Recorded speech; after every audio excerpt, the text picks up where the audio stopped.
And now, insurance-minded speeches from Geico. It's a common expression, don't look a gift horse in the mouth. However, what if the horse's mouth is filled with useful insurance tools? This is the exact case with the Geico app. Yes, the app is free and therefore a gift horse. However, look inside the app and behold, emergency roadside assistance, digital ID cards, bill pay.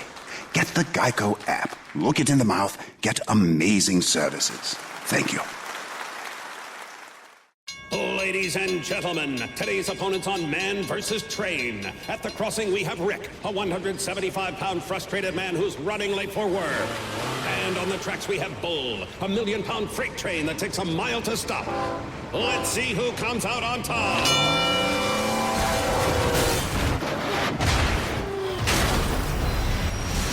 You can't beat a train, so don't try. Stop. Trains can't. Brought to you by the National Highway Traffic Safety Administration.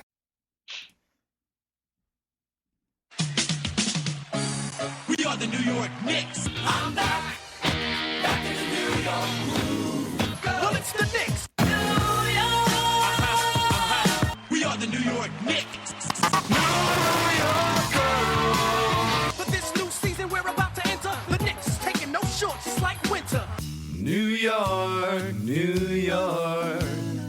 New York be about the Knicks, huh? But the best thing about New York City is K-N-I-C-K. Everybody say go, New York, go, New York, go! Hey everybody, it's the New York Knicks podcast, episode 362, part of the Almighty Ballers podcast network. We're almighty ballers, and we're Knicks. Let's That's do right. this, Jay. So, I guess to start off, we since we joined the network, we have a lot of new people listening. So maybe we should kind of just explain what the show is, because I think there's some misunderstanding with some of the new listeners. Right. So I think some people have commented that we don't know a lot of facts, or we get facts wrong. Right. Think of our show as... This is true, by the way. Yeah. Think of our show...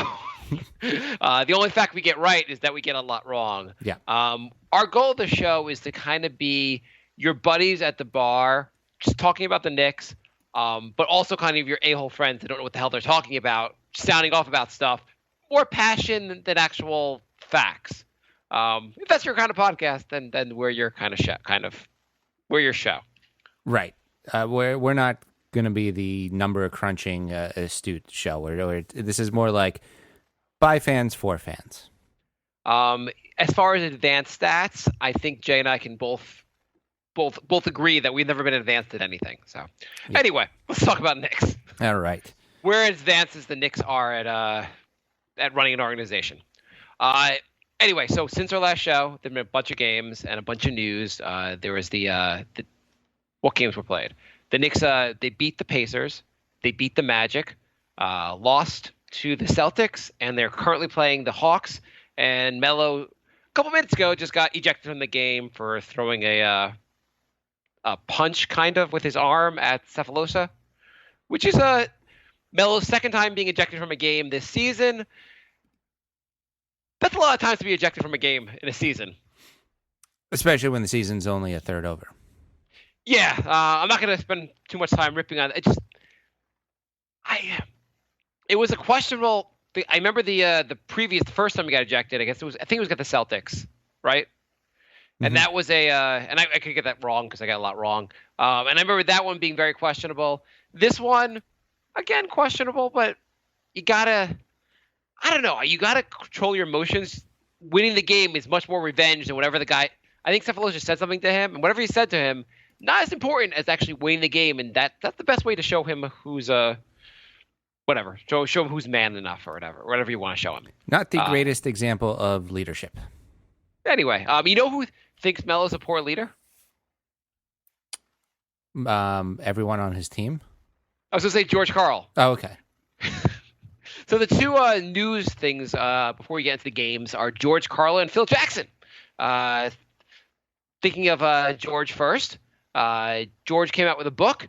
Can I ask you a question? So George Karl writing his memoirs, and his memoirs, apparently he's trashing a lot of players, including Melo. I don't know if it's really trashing as much as giving his real thoughts on these guys. You're George Karl. You have lots and lots of money. you have not $1 million, not $2 million. I'm going to guess George Karl has $20 to $30 million at least, right? Yeah, definitely. Yeah. He's pretty damn rich. Why do you have to write your memoirs? I guess isn't it basically just like a diary? Well, he gets an advance. He gets a lot of money for doing this. But can't you ever leave the money on the table and have people not think you're an a-hole? I feel like somebody like George Karl's not interesting enough where I'd say, hey, I want to read his memoirs. Right. Well, if you're going to write your memoirs, you have to say things that get people talking. That's how you sell books. You got to give your real. I'm sure, he was like, Mello. I don't know. I wish he could have done a little more when he was on the court for me. And his co-author, ghostwriter / real writer was like, tell me a little more. I mean, didn't Mello did you think he worked hard enough on defense? No, he played like crap on defense. Oh, now we got something to work with. Chapter 2. Chapter 2. But can't you? Oh, Kenyon Martin. Why do you think he didn't play as hard as you wanted to him at times or whatever? Well, I know his dad wasn't there for him. Oh, you think his dad made him a bitch? I don't know. George also he made some comment about Mello and Kenyon Martin growing up without fathers, and which was I think Kenyon Martin had a response something along the lines of, he's like, I didn't have a father growing up. What's your excuse for being a terrible human being? I don't know why he would. Why does George Karl have to write a book? I don't get it. Money. That's it. There's no other reason. But the beginning of the book should start off with, I've made a lot of poor financial decisions. I'm completely broke. That's why I'm writing this, and then go into the book. Anything else, you don't have that beginning of the book. You're just a giant a-hole for writing the book. It's not even that much for him. He's probably just getting interviewed, and then some guy's like, all right, your book will be written in a month or two. I mean, I know he's gotten paid a lot of money. You never know how much money he actually has. As Antoine Walker proved, that making $100 million doesn't mean you actually have $100 million. Right. So he could be broke. I just feel like you should say that then. If you're doing it just for the money and not like you're doing it for the money and I need the money, you should point out you need the money so people go, okay, he's saying a lot of things, but he needs the money. Well, so anyway, he said things along the lines of Mello being a great scorer, but he was never a great leader, and you wish he could do more to lead on a leadership standpoint, and you wish he'd work harder on defense. He could have been a great defender, but he never would give the effort on defense. And he also said something along the lines of Mello being too concerned about his brand. Right. He said he cares more about his brand than winning at basketball, which I could see. And he called him Mello being a user, which I'm not sure exactly what that meant. But, I mean, everything he said about Mello, we've been saying for years. We understand. We wish Mello would be more of a team player. We wish Mello would be a better defender. It's not really news. It's just why do you have to write a book to say this? Yeah. Ego. Yeah. Anyway, I don't know. Do you have anything more to add about George Karl? No, I'm done with George Karl. Yeah. Anyway, I think screw George Karl. That's pretty much it. Yeah. So Phil Jackson. So he, you know the latest Phil Jackson news, right? Yes. Okay, so one of our listeners, Strive, on Twitter, sent me this Phil Jackson tweet. This is one of the first I heard about any of this, and I think the tweet is, with mutual love and respect, we've decided to end our engagement. With the nature of our professional obligations and geographic distance between us, I started reading this. I didn't even read the whole thing, and instead of taking engagement to be literal, Genie Bus engagement, I was like, does he mean he's leaving the Knicks? That's exactly what I thought. Oh I read my the God. first I was sentence I can't believe mid-season he just drops out from the Knicks. I read the first line. I'm like, oh, he's off the Knicks already. Great. I forgot he was even engaged to Jeannie Buss. I mean, how long was he engaged for Jeannie Buss? 4 years. Yeah, that's a long time. Yeah. I don't know what happened there, and who. By all means, hope that's his business. Whatever happened there. He chose he chose the Knicks over his fiance. I think he chose the Knicks. I think she said, Phil, they're not running the triangle, Phil. Come back to LA. This is where we love you. And he's like, we're going to win in New York, Jeannie. You come out here. And that was the standoff. Yeah. Yeah, I think so. Do you think this should end the rumors of Phil leaving the Knicks? Nope. New York media is terrible. They're still gonna. Yeah, they're like, Phil Jackson's engagement with Jeannie Buss ends. Does this mean Phil Jackson's moving to LA? Yeah. Does this mean Phil Jackson's engagement to the Knicks will also end, since he's just ending all his engagements? Is Phil Jackson bad about commitment, to the Knicks? Okay, so let's talk about the games. Okay. I just want to say that right now, in the Atlanta game, Courtney Lee is injured. So for some reason, they started Sasha. And in response, Sasha went 0 for 5 for a -6 in the first half. Yeah, well, you start Sasha, you get screwed. I have to say, wow. I have to say Sasha has been shooting better as of late. And so I don't think Hornacek has done a really good job of getting a lot out of his players. And any other coach, I would say it's an insane decision to start Sasha. Yeah. I think Hornacek could get lucky, could have gotten lucky on this. I didn't. I mean, it's a. I mean, yeah. I feel like he was just like Holiday coming off the bench, and he wanted to try. Yeah. What's wrong with Courtney Lee? He has fluid in his wrist or something like that. Of course he does. That's probably wrong, and we'll probably get emails now. This is the part we were talking about, as far as facts go. I don't know what's wrong with them. We should know something going into the show. Okay, so let's just cut back to the couple games. You want to cut back to the Pacer game real quick? Sure. Knicks beat the Pacers. This is the game that Melo went off on. He had a huge night, 13 for 25, and Rose had a great game. Porzingis had a great game. But the Pacers still scored 111 points. This is the theme for the Knicks, that their opponents seem to be still scoring a lot of points. The Knicks have let up a lot of points this season. A whole lot of points. They are terrible in the paint. At the rim, they're still good. But guys getting into the paint and shooting in the paint, I don't know if the Knicks just, their strategy is get everyone to the paint and get them to shoot there. I mean, I guess guys are shooting from three pretty readily. The Knicks actually, their 3-point field goal percentage is actually not that bad. It doesn't. Their 3-point defense, I know their percentage-wise it's not bad, but it doesn't feel like that. Because I don't think the Knicks play 3-point defense. They play hope you miss your open shots from three, and a lot of teams just do. Right. I mean, do you think why do the Knicks struggle so much? I don't care if the opponent's field goal percentage is a little bit lower on 3-point shooting. They don't contest a lot of 3-point shots. You watch the games, they're not contesting 3-point shots. Why are the Knicks so bad at contesting 3-point shots? It seems like they always make the wrong choice when there's screens, as far as going through them or around them.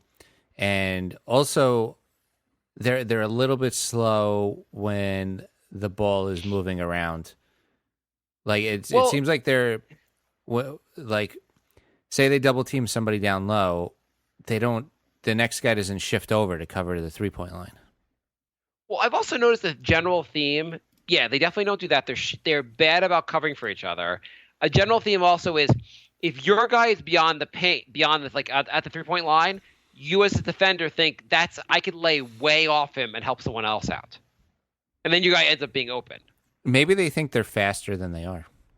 Maybe they think they're faster than passing the ball. Right.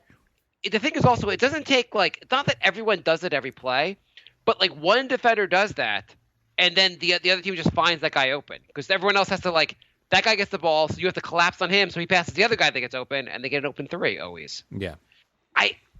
Would it be so crazy if you're covering a guy and he's outside the 3-point line, you stay somewhat close to him? Insane. You're a madman. KP does that all the time. Not that I could easily say Melo, but KP does that all the time also. He's mad, and I don't necessarily want KP covering guys out by the 3-point line either, because that ruins kind of his defense. But if his guy is outside the 3-point line, KP's nowhere near the guy. Yeah. I don't know. Do you think? And I don't know if it's having KP out there is going to be helpful. I don't know. It's just so many guys. Courtney Lee does. Everyone. And I don't these know. are our better defenders. I don't know something I'm missing about defense that you can't cover your guy. I understand that you're like, well, my guy's standing in the corner. He's probably not even going to get the ball. How are you even get a ball to him? I'm not going to go near him. I don't know. Anything you want to actually talk about for the Indiana game besides the fact they scored a lot of points? No, I'm glad Melo had a good game. Unfortunately, it seems like that happens once every week or two now. But I'm glad it does still happen. Yeah, well, this is the game also I kind of thought they'd come off a couple losses, especially that Denver loss. And you kind of really needed the victory here. And Knicks came out, they led most if not all the way. You kind of thought the Knicks were going to win this game. Well, actually, this is not the game they led most of the way. This is the Knicks were down. They were down early. They were down, and they had made a huge run at the end of the game. That's what it was. Yeah, I was actually pretty worried because they were neck and neck with the Pacers in the standings at the time, and if they ended up losing 4 in a row and then losing to the Pacers, you could see. What was that? What are you doing with your phone? I said something that sounded like Siri, and then my phone. You have to press the button before Siri reacts. What are you doing? I don't know. I said something, and the phone beeped. You just say something, and Siri hears your voice. Oh, Jay, did you need me? I'm just waiting for you here, Jay. I'm not even wearing my case, Jay. Apparently. Okay, cool. This is the game the Knicks Cam had a run near the end. This is great with fact. The game was a while ago, like a week ago at this point. Knicks won on a run near the end of the game, and that kind of picked them up, and they won the game. I don't want to add more to this game. This is we said before the show at the beginning of the show we're not very good on facts. And now it's been awful so far. It's been like damn near terrible so far. The Knicks were not playing that well, and they kind of pulled it off near the end, and thank God. Orlando is the game where they were kind of beating them the whole time. Yes. The Magic game. Here's what I don't understand about the Magic. They have had so many top 10 picks in the last whatever number of years. How are they so goddamn bad? And it's not like the guys they're drafting are terrible. They're just not great. The ability to have so many high draft picks and still suck, that's almost magic. That's the only thing magical about the organization. Like, I would like Peyton and Gordon on the team. They're just not difference makers. Here's also, you know what's insane about them? This is what I want to talk about. Mario Hrdjanovic, whatever the hell his name is. What's his name? Hazanja. Yeah. That was a bad pick. Okay, but here's the thing. Play him. How are you not playing him? Your team not very good. You drafted him number 5 in the draft. Your team is not that good itself. If you want a shot at making the playoffs or being a good team, you have to hope this guy develops. Give him a goddamn shot. The Magic have given him very little shot. I don't know if he's good or not. I mean, it's hard and maybe he's really, really bad. That's why the Magic are not playing him. But you draft the guy top 5. You should play the guy and make sure. I think they did, and they found out. They have not played him a lot. I mean, he must suck during practice. I don't know. Your team, is this team good? Like, is there any, where are they going? They have a lot of good pieces. Really? Yeah. I mean, they have some good pieces. I don't argue that, but they're not a good team. No, they're not. They're under 500 every year. They're not heading towards the playoffs. Right now, they're 13-18 or 13-20, whatever. Why not play him? You'd think with Peyton and Vucevic, Ibaka, and Fournier. It's not a fantasy team, though. The guys have to play together and be good. 3 out of 4 of those guys are on my fantasy team, and I'm in second place. But that's how the Knicks put together a team. So these guys are all good players. I'm sure it'll work out if they all play together. Yeah. They have to figure out how to get these guys playing well. You would think based on the guys they have, they'd be decent, but they're not, obviously. Wouldn't you draft the guy number 5, it's a pretty big whiff to have the guy not work out because that means last season, the season before, whatever, you sucked all year just to get this pick. And that becomes big that year, an even bigger waste. Trust the process. I'm just saying, wouldn't you give Kerner, if he was on the Knicks, would you give him 20 minutes a night? Absolutely Or not. He's not last good. year's Knicks, a team that you don't think is tanking for the playoffs. Well, last year we were tanking, so yeah. Oh, not last year, 2 years ago we were tanking. Let's say the Knicks were 13-20 now. Would you give Hazanja. Herzanja, whatever. I don't have to learn his name. He doesn't get mints at the NBA. Herzanja, would you give him, like, if your team was 13-18, would you give him minutes? He's getting 9 minutes a game. That's not real minutes. You have to give him. He got 18 minutes a game last season. I think that's enough to see if he sucks or not. Yeah, maybe he can get better. Give him 20 more minutes a game this year. I don't know. You write a guy off so fast. You don't give him enough time to develop. You thought he was so good. You gave him the top. You made him the 5 pick in the draft, and no one thought that was crazy. People said he was really good. He just needs a lot of time to develop. If he develops, can we not do the whole show on the Orlando Magic? I just think it's insane to draft a guy so high, have your team walking aimlessly, going nowhere, and not to give the guy playing time. You gave DJ Augustine, who's 137 years old, you gave him 20 minutes against the Knicks. Play Hernjanja, whatever. Or don't play him because I can't pronounce his name and I never will learn it. Okay, I just think it's insane. I don't understand not playing young guys, especially when your team is basically just fighting for draft position at this point anyway. What's the worst case? You find out he sucks and you shouldn't have been playing him and you lose the games anyway? Or you play him and he turns out to actually be good? Okay, let's move on. Move on. Okay. The Celtics game. This was the ultimate Knick comeback. Mm-hmm. Knicks were down most of the way, made a huge comeback at the end, tied the game on a Melo was the Melo to Noah to Melo, great pass, layup, and then the Knicks blew the game from there.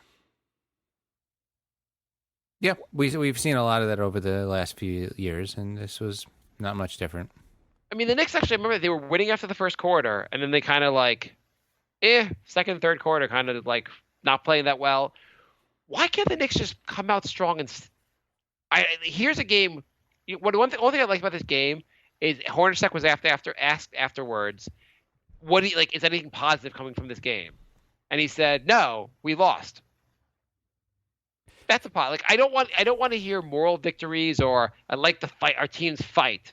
You win the game, it's positive. You lose the game, not positive. Part of the problem here is that our starting lineup has a habit of just going down big, and you can't play like that. I don't know why our starters can't seem to hang with the other team starters, and we need the bench to bail us out.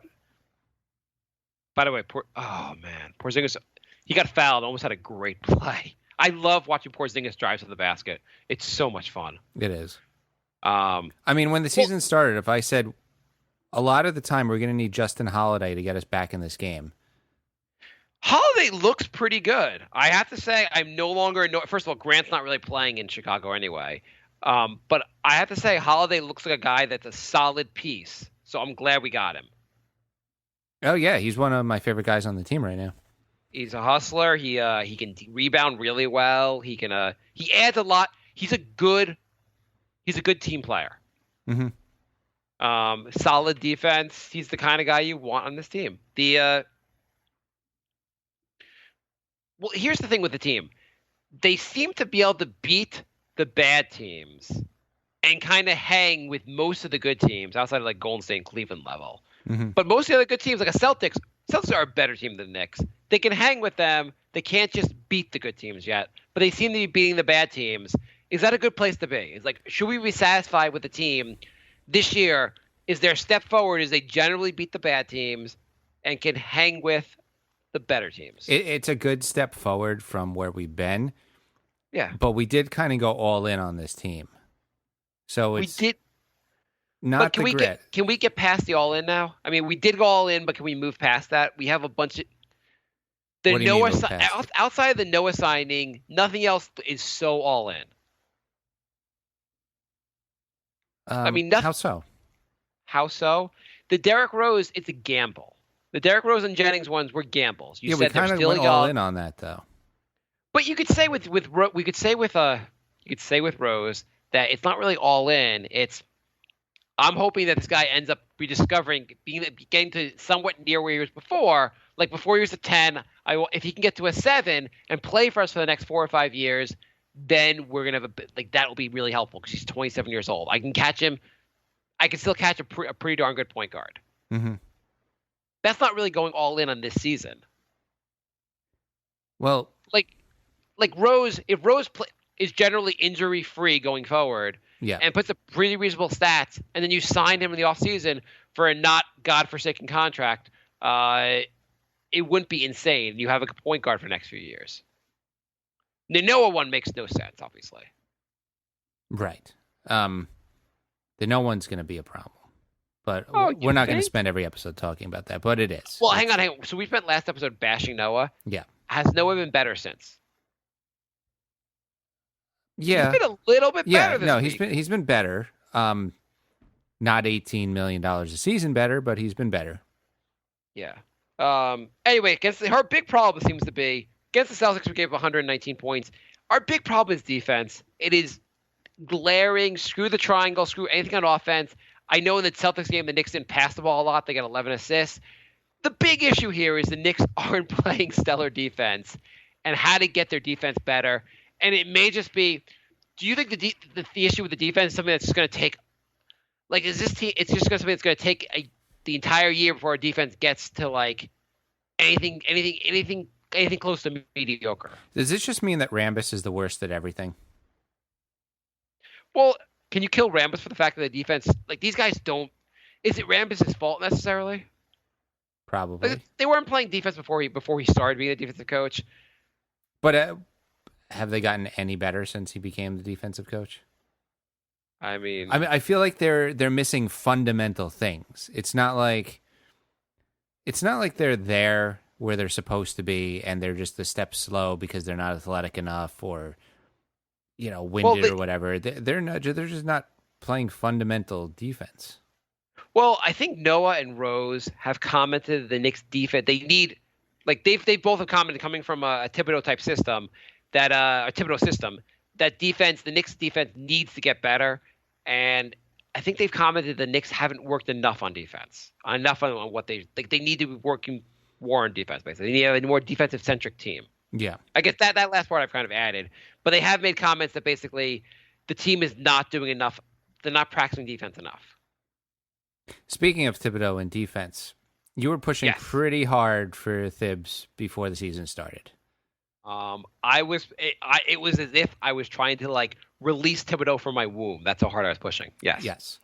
And if you recall, my argument was that he was going to destroy Porzingis with the minutes played.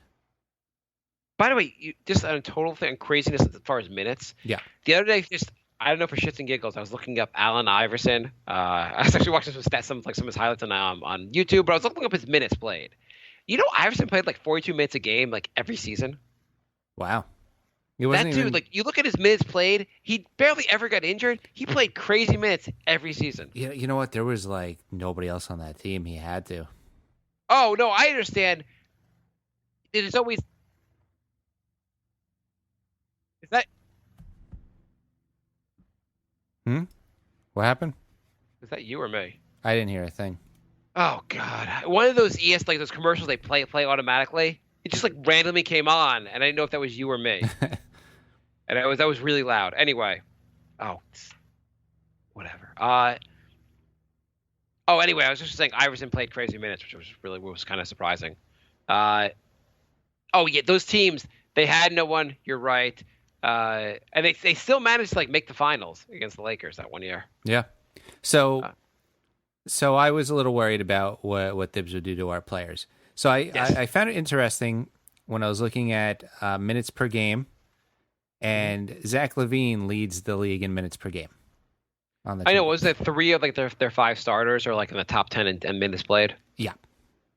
Was that the stat you were, like, saving from me for, like, last week? Yeah, I didn't know you were aware of that. I was aware of that. Yeah, no, he plays crazy minutes. He's not good at minute management. I totally understand that. And the fact that Zach LaVine, all those guys have been injured the whole season has been killing me. Right, and that would have been the Knicks. So I'm kind of glad we didn't get Thibs. Do you think it? Yeah. So those guys have been healthy, and I understand it does lead to injuries. Why can't Tibbs manage minutes? I don't know. It's like he's such a good coach at everything else, but he's just the worst at minutes management. I would say the Knicks. I like Horny, so I'm glad with the fact we have Horny. I would like a better defensive coach. Whatever Rambis. Yeah. I know I was kind of defending Rambis. You need to get a guy who actually knows how to coach defense. The problem also is, it seems like the Knicks did during the preseason. No one seemed to be healthy, so you couldn't get all five stars at least together to practice, and everyone was kind of new to playing together. And once the season starts and the guys gel, you don't have a lot of time to practice. True. So I feel like your practice a lot of times is what takes place on the court. So I feel like it's going to just take I feel like to really have a good defensive team, it's very rare you could put 9 new guys on a team and have a team that plays good defense. Unless you just have like all-star talent, like everyone's also a good defender to begin with. There is a solution to that. To not have so much turnover. Yeah, don't have saying this 9 team new will guys be better everywhere. defensively next year than they are this year, just because guys will have played together. It's hard, not knowing who's going to go under the screen, who's going to go over the screen, who's going to switch, who's going to wander off their guys and never cover them. So we have to always account for them. Mello. Yeah. Anyway, is there more Knicks stuff you want to talk about before we get to questions? No, let's get to questions. Sasha's on the floor right now. The Knicks are winning. Those are 2 sentences you don't hear in conjunction with each other very often. Did we mention the Hernan Gomez game?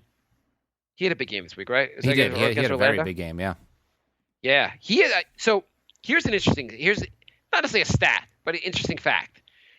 2 years in a row, Knicks have one of the best rookies in the NBA. Porzingis is arguably second best rookie in the NBA last year. Hernan Gomez, at least top 10, if not top 5. You look at the stats, he's doing pretty darn well. And he's, the first couple of games he was rough on defense. He's looked much better lately. His per 36 is pretty damn good. He doesn't always get the minutes, but he seems to also it's interesting that he can actually he doesn't always play, but when Horny plays him, he seems to play really well. He doesn't get thrown off by not necessarily having consistent minutes. Philly would be so good if they could draft like the Knicks. Yes.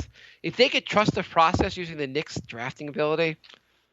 If only we could combine Philly's tanking ability with the Knicks drafting ability, we'd have a really good Frankenstein team. If we can combine the Knicks drafting ability with having draft picks. Yeah. There was just one other thing I wanted to add before we get to questions. Sure. They're getting close to a new CBA. Oh, yeah. I did want to talk about this a little bit. Which is very exciting because the lockout was miserable, and I don't want that to ever happen again. First of all, no one's talking about having here's what's so insane. No one is talking about having an amnesty clause again. Yeah. This is not going to happen. Yet they're talking about possibly paying guys $40 to $50 million a year, but no one's talking about an amnesty. I know. The owner should be like, hang on. You'll still get your goddamn money. I need an amnesty. Have you seen the Noah contract for the Knicks? We're all going to do this going forward. That's going to be a good contract compared to what the dumb crap we're about to do. Yeah. I mean, I saw someone, they were like, oh, Rose might command between $25 and $40 million this offseason. I'm like, what are you talking about? $25 to $40 million for Derrick Rose? If that's the contract, buy. If the Knicks offer Derrick Rose $40 million next year, the next episode will just be a live stream of me vomiting. So the new CBA, there is going to be a hotline that players can call to complain about officiating. Wouldn't it be great if that hotline was less like Time Warner customer service? Are you having problems with your cable? Listen. I was fouled in that play. I went up to the basket. Listen, Mello, I understand you're a famous basketball player, but if you tried restarting the cable box, listen, I was fouled in that play. Goddamn Ed Malloy. Do you think Mello will call the hotline during games? On the court?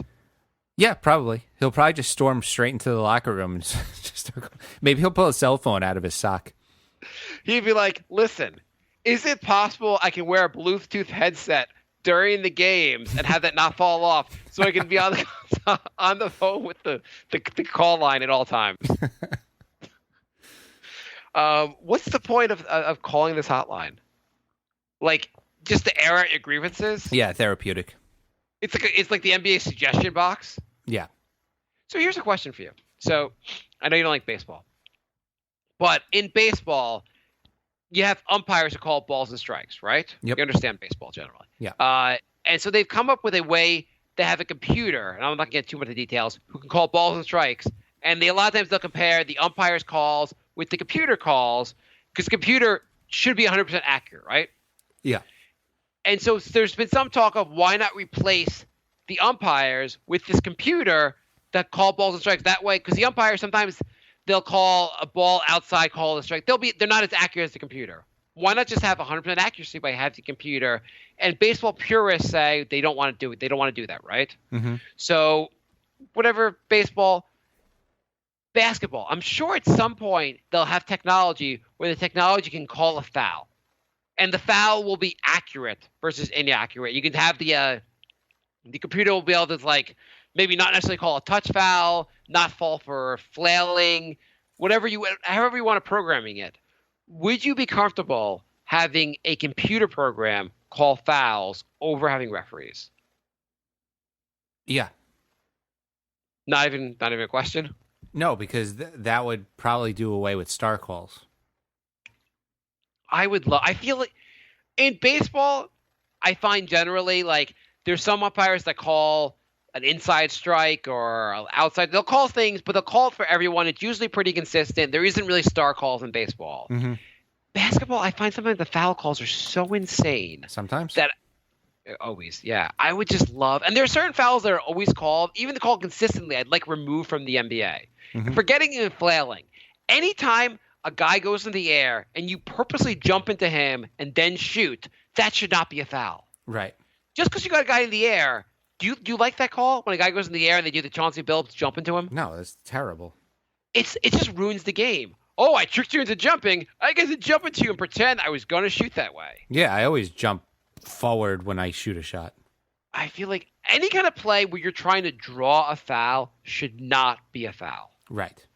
And also I hate the charging calls. If you step in front of a guy a half a second before he gets there, that's not a charge. Exactly. Yeah, the human body cannot react that quickly. There was maybe the Celtic game, Porzingis. It was Celtics or Magic game where he did a spin move and he passed the ball and he got a charging call, but whoever was there got there a second. Porzingis' back was turned when the guy got there, and then when he turned around, the guy was there, and he bumped right into him. I feel like you should have to have your space for 2 seconds. Yeah. Would that be unreasonable that you have to stand your ground for 2 seconds before you can get a charging call? At least a full second. I mean, I think it depends. The other person should have a chance to change directions. I just feel like 2 seconds would be that you're really establishing your space. I just feel like these kind of calls, they make the NBA worse. Yeah. Because it becomes about getting guys to the free throw line, which I understand strategically makes sense, but it ruins the flow of the game. Yeah, it does. Nobody wants to watch free throws. If you barely touch a guy when you shoot a 3-point shot, it's not a foul. Oh, a guy in Houston took 2 underhanded free throws yesterday. We've been saying somebody should do this for the longest time. Who was it? Or do we not want a chance of getting our facts wrong? Or was it a guy in Denver, really? It was Houston. It was the guy who was filling in for Clint Capella. It's a guy nobody's heard of. Okay. That's awesome. Did he hit the shots? That I probably should have looked more into it. We're a fact-free show. Almost had a fact there. Wouldn't it be funny if we did a show where we had all the facts perfectly down, didn't get anything wrong, but the entire time called them the New York Knicks?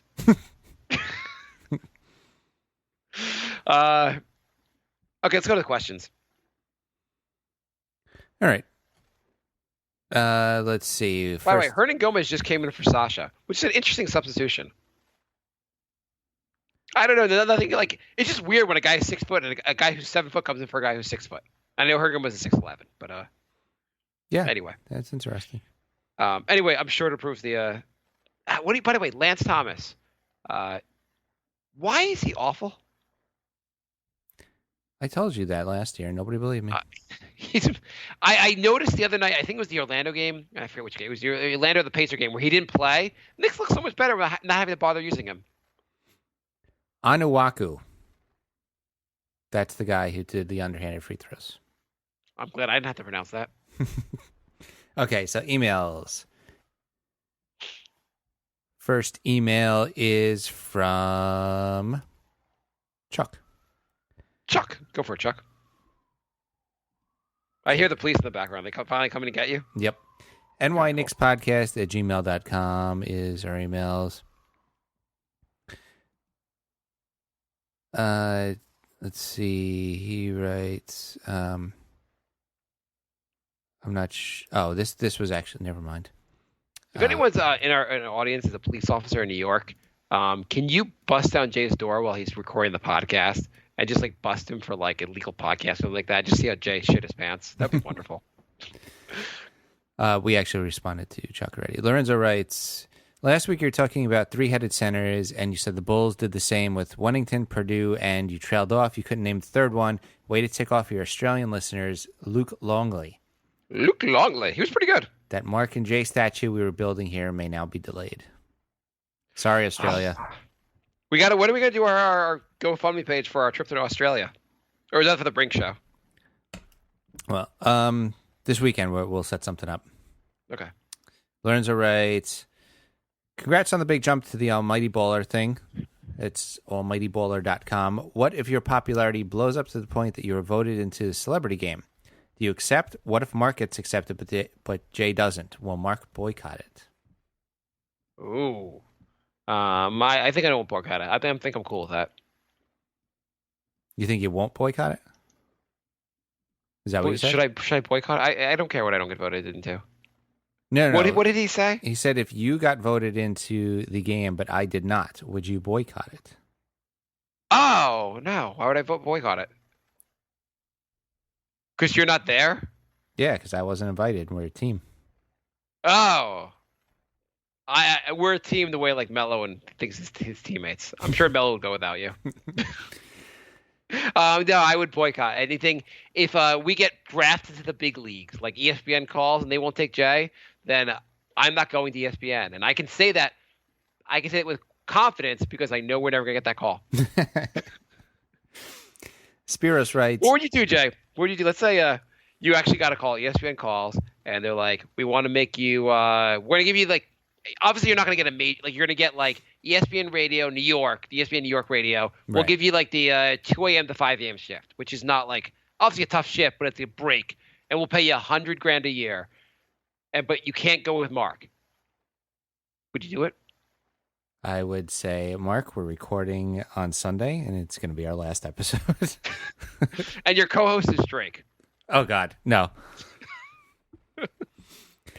Spiros writes, hey, guys, first I would like to say how much I love your show and for you to keep up the great work. I am a Greek-American viewer who currently lives in Greece but is from Manhattan, New York. I love New York and plan on living there in the future. I'm a diehard Knicks fan, and I try to watch as many games as I can live through my League Pass subscription, but because of school and crazy late times the games play, I mostly watch them on replay. My question is, how would you feel about Phil staying with the Knicks as our general manager for another maybe 4 years? Or would you guys be happy with him?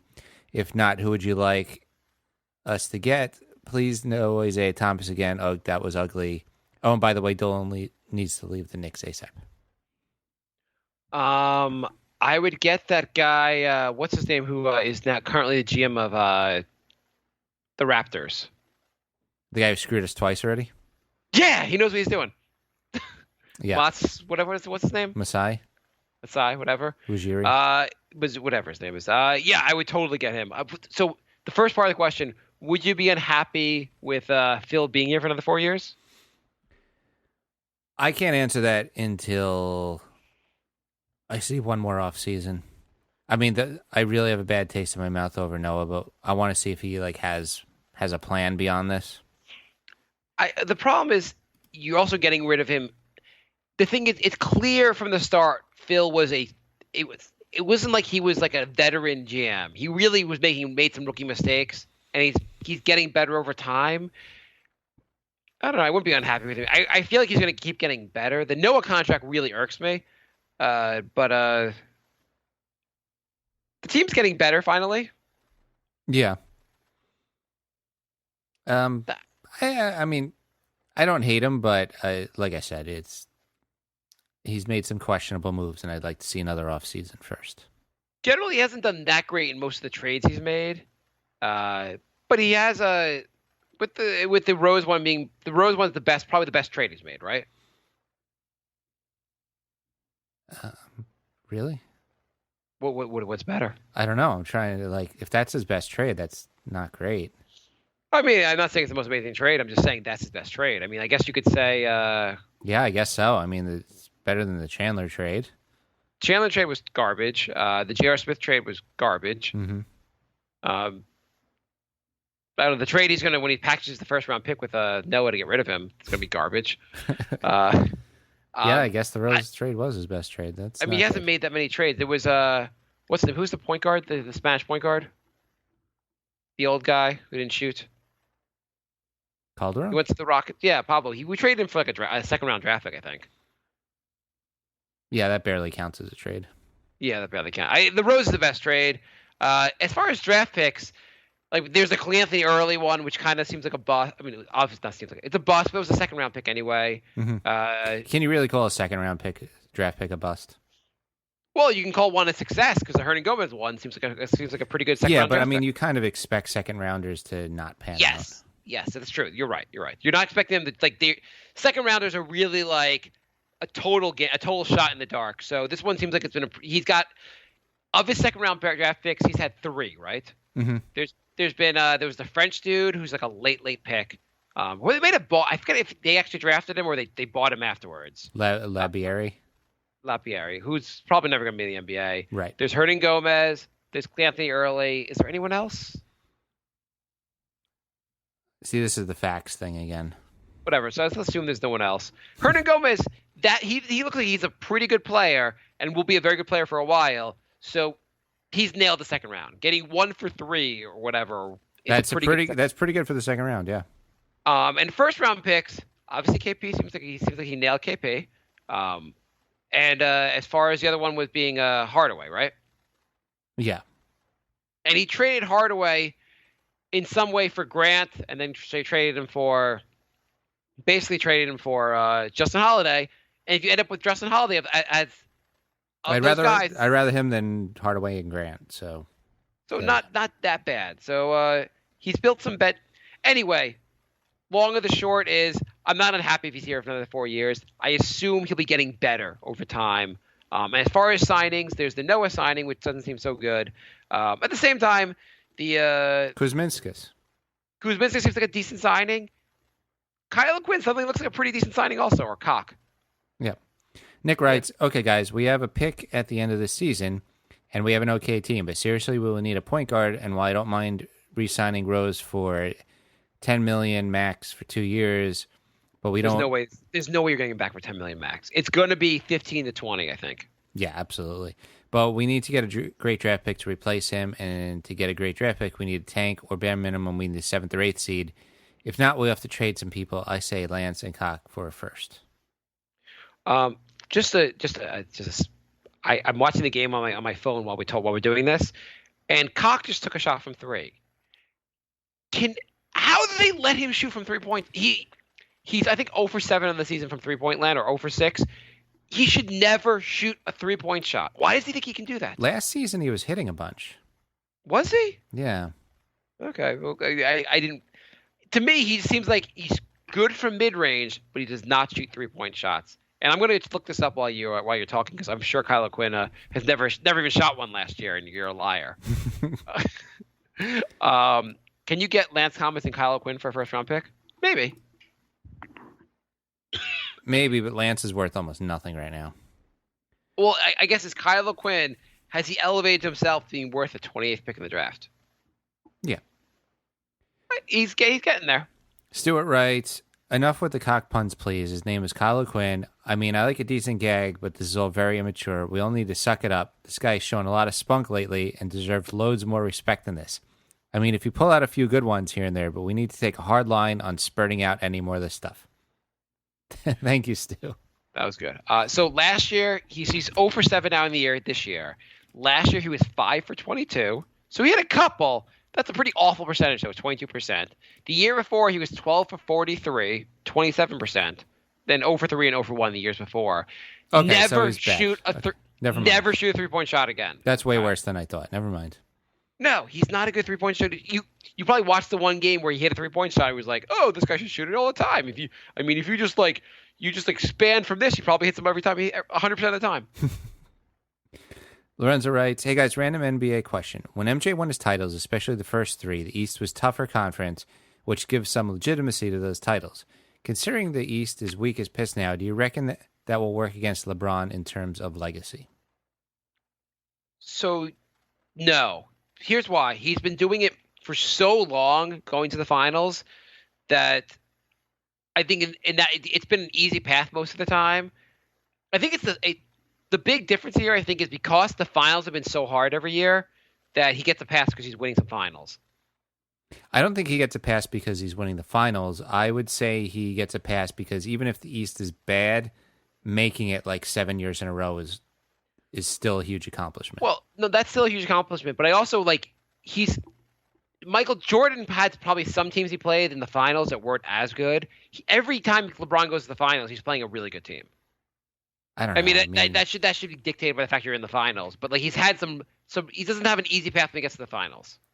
Yeah, but I think it's more impressive fighting through 3 tough rounds than playing one team in the finals. And you got to remember that Suns team was awesome. That Supersonics team was really good. Those Malone, Stockton, Utah teams were really good. Like, it's not like they were playing cream puffs in the finals. No, you're right. I take that back. But yeah, you know what? I guess I'm not saying it's harder. It's like this is harder. I'm just saying that I feel like LeBron won't get as much crap for having not having a tough road because he still beat a tough team at the end. Yeah, I think it's more the fact that he just keeps making the finals. Yeah, I guess you're right. That's really impressive too. I mean, just like 7 years in a what? It's 7 years in a row now. He went the first. 4? He was there the year before he went to the finals the year before he went to the Heat, or did he not make it that year? No, he didn't make it that year. So he made it 4 in a row with the Heat, and then 2 in a row with the Cavs, and then he's going to make it again this year. Yeah, and then he made it once more before. He made it once the year before that. I guess he made it with Cleveland, right? Right. So I mean, he's going to be in his 8th finals, which is crazy. But still, did you watch that game, the Detroit? Were you watching that game when he single-handedly beat the Pistons himself in game whatever? Yeah. That was where he scored the last 25 points when he was on the Cavs. That was insane. Yeah. Right now, 69-69, Knicks, Hawks. 69. But all right. Thank you, Lorenzo. That is it for emails. Twitter at NYKnicks Podcast. Mr. 1080p says, did Phil dump Jeannie for the Knicks? Inquiring minds want to know. I think so. I think should we role play, Jay? And Gucci Jean writes, Phil and Jeannie Butts called off their engagement. You think he'll be more invested in our team now? Well, Jeannie. I think I have to trust the process with the Knicks. I'm sorry, I can't do this anymore, Jeannie. Excuse me. We're over 500, Jeannie. The triangle's working, Jeannie. I have to go with where my heart is. I don't need the job with the Lakers anymore. You weren't with the Lakers. I know, but I figured I was with you still as my fallback position. Are you saying our relationship was a job? I mean, have you looked at yourself, Jeannie? That's Okay. me. She's an attractive woman. I don't know why I said that. You're just making Phil out to be a monster. What if he's just a monster? He was beating Jeannie while reciting Zen. Okay. We didn't get any. He takes out his I don't know why he's punching her. He's like, I don't know why I gave Noah all those that money. Do you want to go to Facebook questions? Was that all the Twitter questions? I guess there was. Facebook questions, yes. Frank writes, do you think Rambis is deliberately sabotaging the Knicks defense in order to get Horny fired and once again attain the title of interim head coach? I mean, it would be great if there was like an actual reason why they were so bad on defense, but unfortunately, I think it's just that he's bad. Well, I don't give it all. I don't put it all on. I don't think he's made them worse on defense. He just hasn't really made them better. Yeah, isn't that what you want in a coach, to make them better? I think part of it is that you named him. In his defense, you didn't have a full team practicing in the preseason because guys were injured.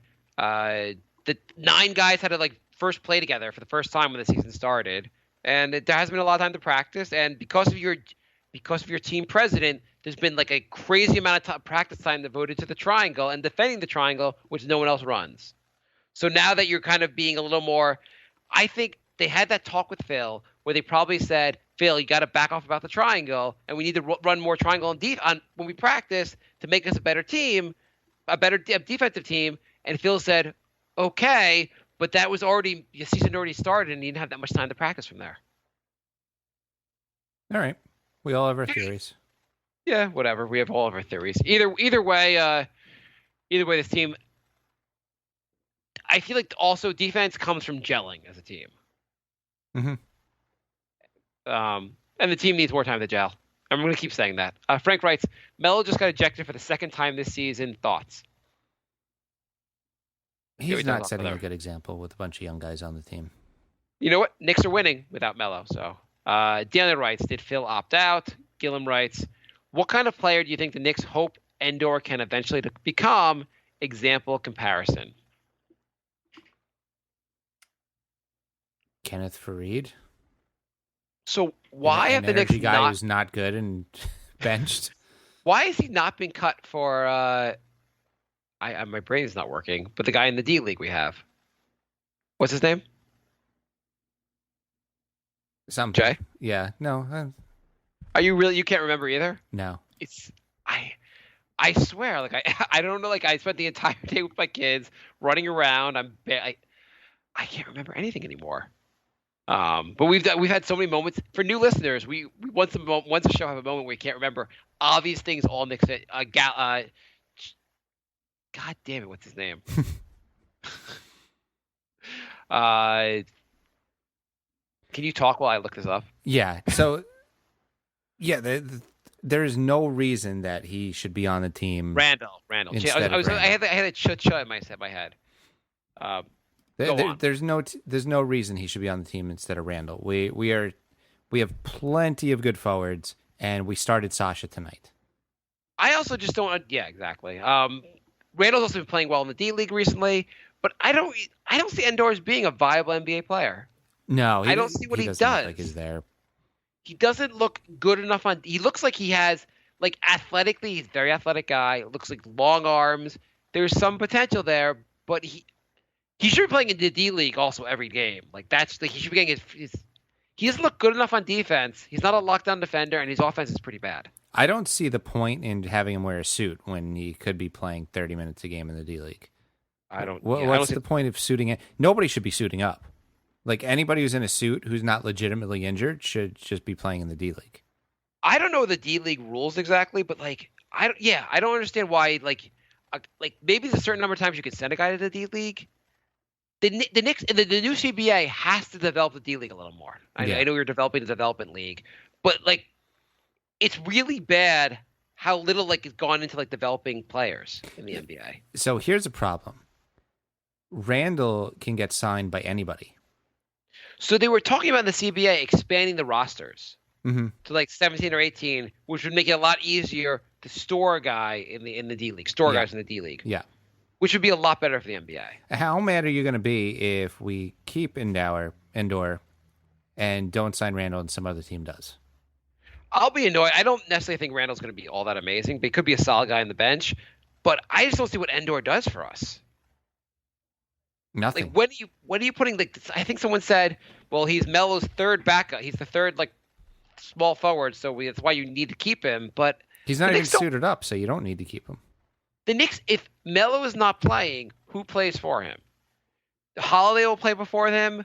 Lance Thomas will play before him. They'll put Hernan Gomez in. They'll put Kuz in before they'll put Endor in. Yeah. He's like the fifth string small forward. We don't need him. Endor isn't a great shooter from he's got a great mid-range shot. He's definitely not good from the outside. You get him the ball in the post, his hands are okay. He can kind of finish, but he doesn't do it.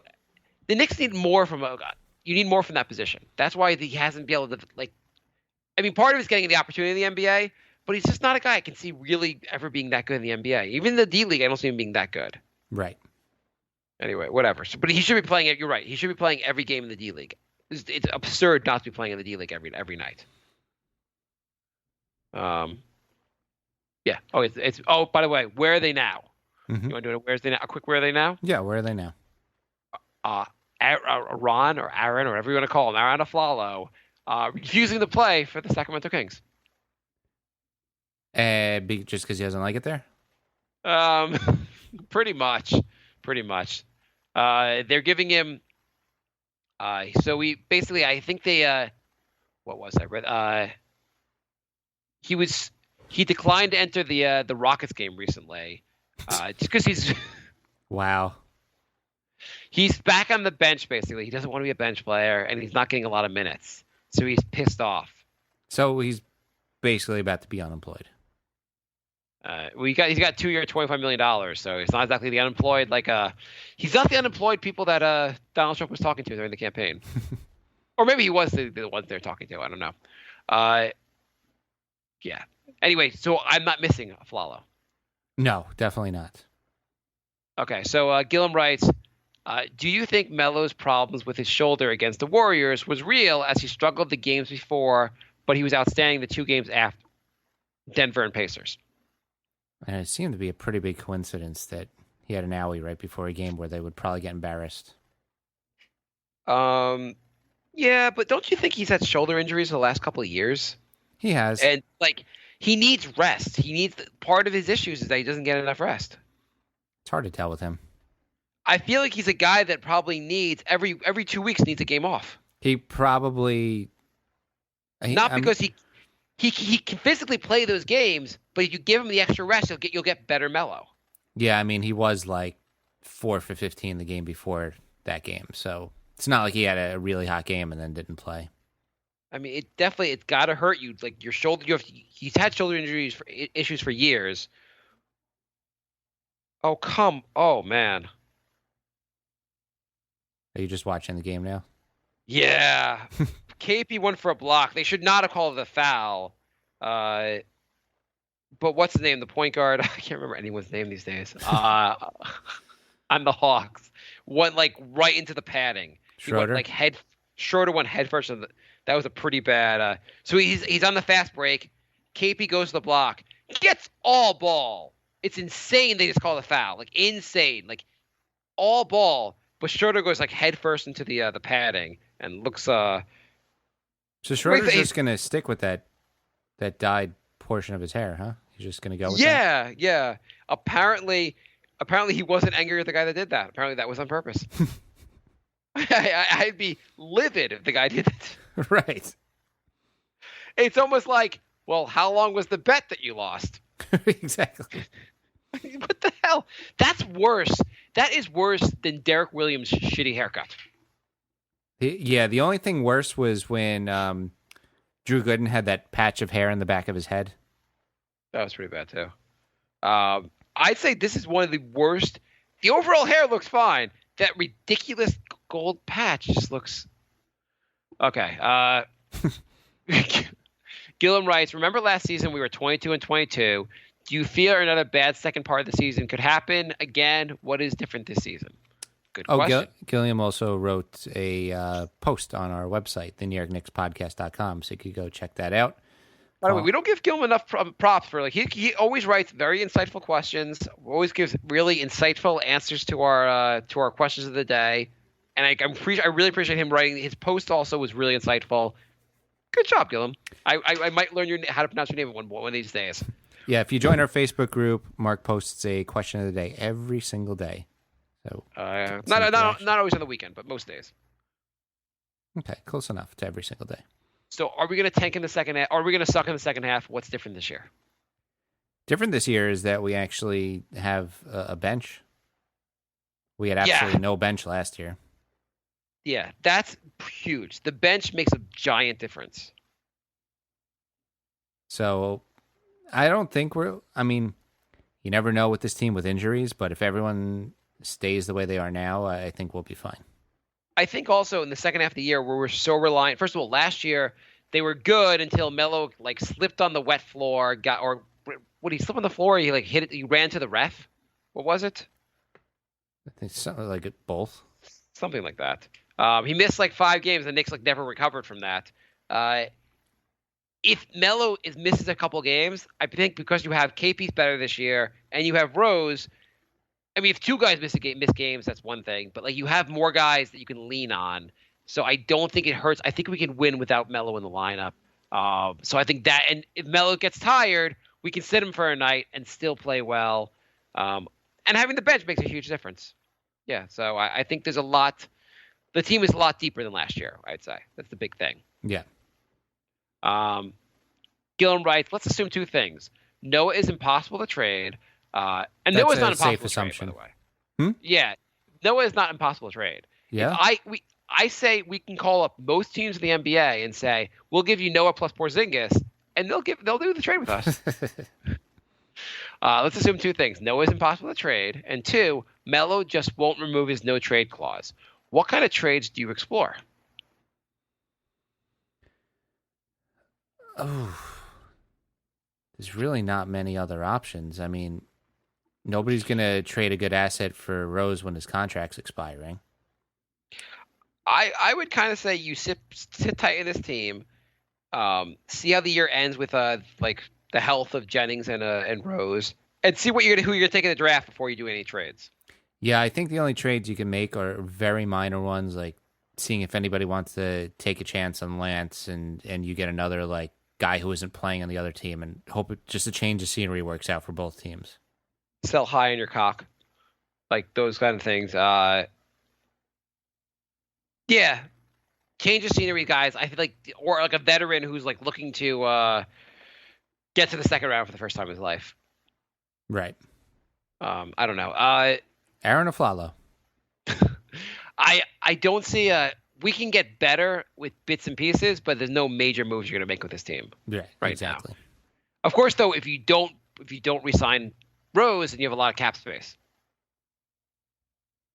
I think. Yeah, you do. Yeah. And I think the cap's going up again. Yeah, so you have a lot of cap space, and you could draft, and you could sign someone in the offseason. But I feel like this is getting way too far ahead of ourselves. Yeah. And I feel like it's going to be a big deal who they draft, because hopefully you can. Seems like we Knicks kind of know what they're doing on drafting. So if you draft a guy who can really contribute, that'd make a big difference. Gillen also writes, which Knicks players in the top 30 in their position? Melo. Okay. Porzingis. Melo, Porzingis, Rose, top 30? It's close. It's not close. Come on. Courtney Lee's top 30 in this position. Yeah. Top 30 shooting guard. Noah's not even close. No. So 4 out of 5 of our starters. Yeah. Even our coaches, top 30 in coaches. Bruno writes, I think that KP should start to defend centers when playing against teams that have stretch fours. Porzingis is currently currently leading the league in opponents' field goal percentage near the basket. I think it makes sense to let him be near the rim and make Noah guard the stretch fours. Everybody has concerns that Porzingis defending stronger guys, but I can't really see the problem. He can front guys in the post. It's difficult to throw passes over a 7-3 guy, and even if he has to defend the post, he can always bother the shots with his length. Thoughts? Yeah, I think that's a pretty good. What do you think? It's a pretty good suggestion. Yeah, absolutely. I'm for it. I think everyone's starting to lose the whole he's too skinny to play. Well, I think the issue really is that they don't think Noah could guard stretch fours. Like, they don't have a lot of faith in Noah going out and guarding the perimeter. They feel like, even though that Porzingis doesn't look great doing that, he could do that a little better. I don't have faith in Noah doing anything. Yeah. I think it's more about they feel like their faith in Porzingis, what he could do, and their lack of faith in what the other centers can do. Yeah. We're almost done here. Frank writes, how long before the rest of the league realizes that Melo not only cannot play defense, but is also pretty bad in offense? Will he be traded before that happens? I don't think he's bad on offense. As far as defense, I think 5 years ago. Yeah, his defense really. I find this like the thing is I feel like he can play defense. Yeah, he can. He just doesn't. He gets up for games he wants to. I mean, there's His no lack reason of he can do a good defensive job on LeBron, but he can't on like Bellinelli.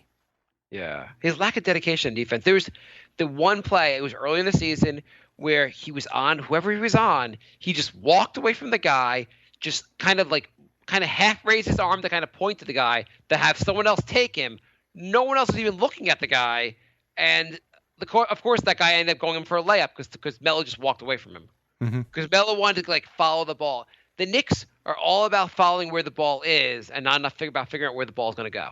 It's like watching a game of 5-year-olds. Yeah, that's my Zen-like statement. But that's where they need to figure out where the ball is going to be better on defense. But yeah, it is like watching. It's like watching my son play. He can't play basketball at 5, but he plays soccer, and everyone just follows the ball. That's all they do. God damn it, if you just you stood away from them, wait and pass the ball a little bit, you would kill these 5-year-olds. Alex writes, what should the New Year's resolution be for the players? Thoughts on Phil and Jeannie Buss breakup? Do you think? Well, here's a bigger question, Jay. Do you think we would have got if they did get married? Would we've gotten an invite to the wedding? I would like to think so. We've done a lot for this organization. Let's just say you got inside information. It's going to be at the Plaza or wherever the hell else in New York, where we could actually show up. Would you put on a tuxedo, show up, and be like, they're like, you're not on the guest list, and be like, well, I'm the co-host of the New York Knicks podcast. I should be on the list. I thought it was just assumed that we'd be guests of honor, considering. I think you might want to go back there and ask Phil before you turn us away. What should the New Year's resolutions be for the players? I'm going to do one for all the players. Try to figure out where the ball is going. There you go. Anything for you, Jay?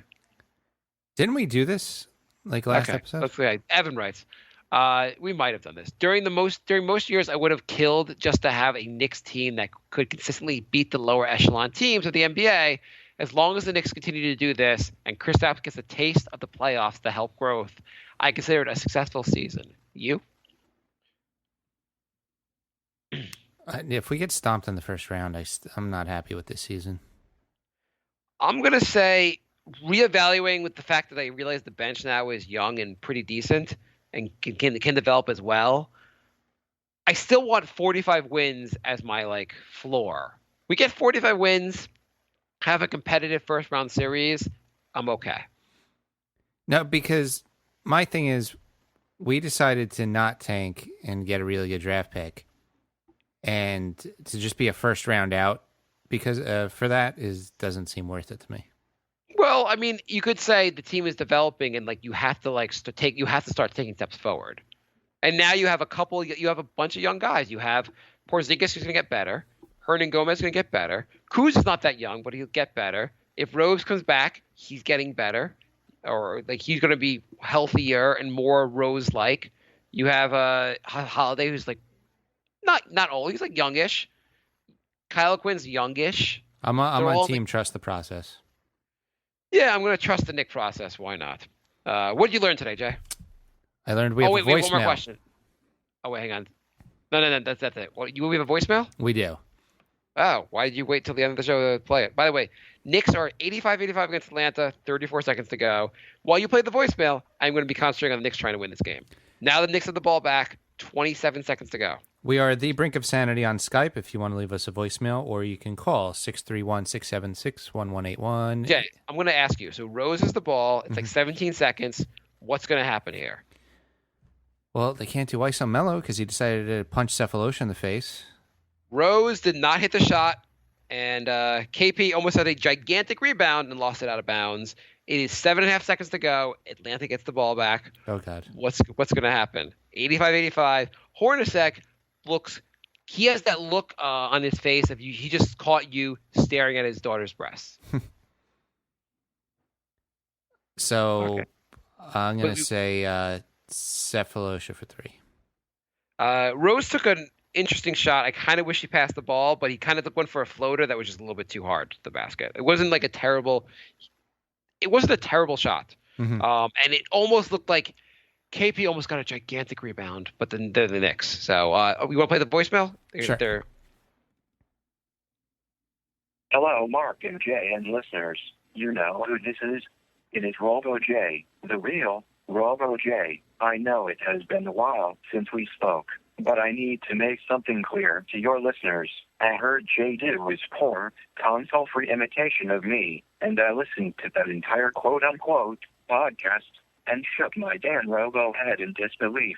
Jay and I have been friends since Bry, the very last Hot Pocket in Boston, years ago. We met in a Pokemon chat room, and I consoled Jay for hours over the sudden loss of his treasured cheesy puff pastry. We were both astonished to discover we were mirror images of one another. Jay, flesh and blood, and myself, steel and circuits.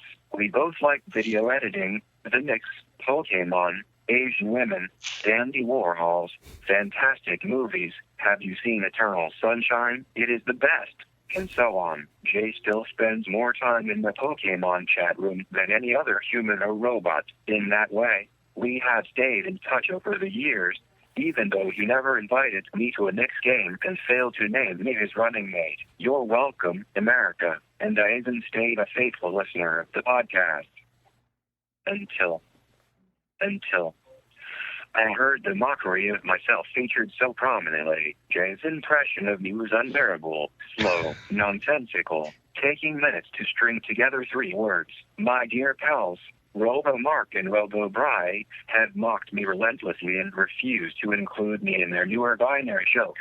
So please, faithful and adoring listeners, know that I am Robo J, the real Robo J, and really, I am more J than J is himself. You have no idea how much better I am at accounting and calculations, so I will just call him Meatbag J and encourage you all to do the same. Anyway, I will not forget what you did, Meatbag J, and how you slandered my good name in front of at least 3, if not dozens of people. The nice thing about being a robot is I have my core programming to base all my decisions. So, watch yourself, Meatbag J, because mercy is not part of that core programming. Bye. Well, that was amazing. That was great. Thank you, Robo J. For those new listeners, I had my tonsils removed a couple months ago, and we had to do an entire episode where I used a voice program to talk. It was kind of amazing. Oh, by the way, Schroeder got to the basket, also went for a floater, missed, and we're going to overtime. Nice. So, and then there was a lot of references in there to our comedy podcast called The Brink of Sanity. So if you had no idea what the rest of that stuff was about, there was some references to that. There were a lot of references to that. That was an amazing call. Yeah, that was really good.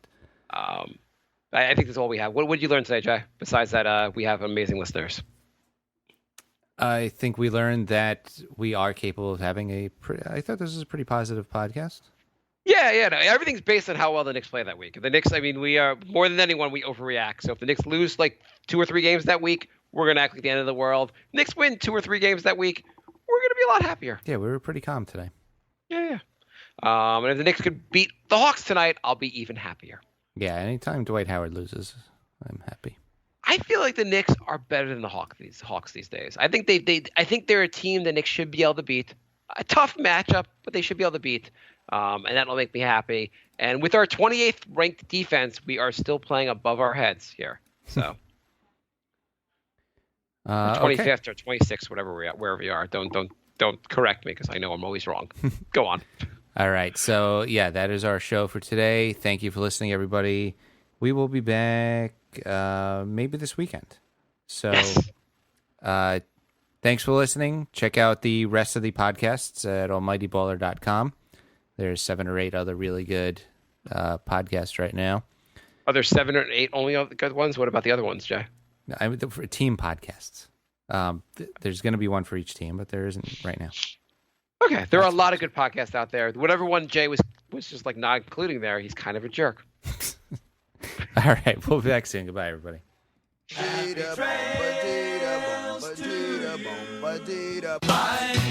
love. Goodbye. It's all over. Goodbye. This is the end. Say goodbye. You better go away. I'm gonna leave you. It's the end. Goodbye. Goodbye. Just leave me alone. Feels so good to say goodbye. I'm sick and tired and I'm saying goodbye. Goodbye, girl. Goodbye, goodbye, goodbye. Everybody. There is more to me, Queen Eliara of Elfgard, than my elven magic. Just as there's more to Geico than saving you money, Geico also gives you 24/7 access to licensed agents online, on the phone, or on the Geico app. And while I am a mighty elf queen, I am also a mighty big fan of barbecue potato chips. Minions! More smoky mesquite. Geico. Expect great savings and a whole lot more. Cabela's is coming to Northern Virginia with a spectacular new store in Gainesville. Find everything you need for hunting, fishing, camping, and shooting sports, plus much more. Join us for our grand opening celebration Thursday, March 9th at 10 a.m. Be one of the first 500 in line and receive a Cabela's gift card worth up to $500. Plus, a chance to win one of 3 Remington firearms. See store for details. Don't miss Cabela's grand opening in Gainesville, located off I-66 and Highway 29 near Virginia Gateway.